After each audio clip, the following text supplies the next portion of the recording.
This problem looks strange but is straightforward if you know the basics of friction. This problem asks for the minimum force needed. Let us solve the problem.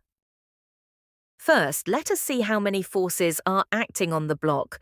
We draw the free body diagram, which is drawing only forces originating from the same point, and the block may be drawn.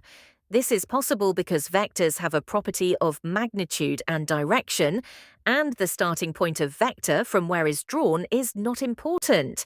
That makes possible to draw free body diagram.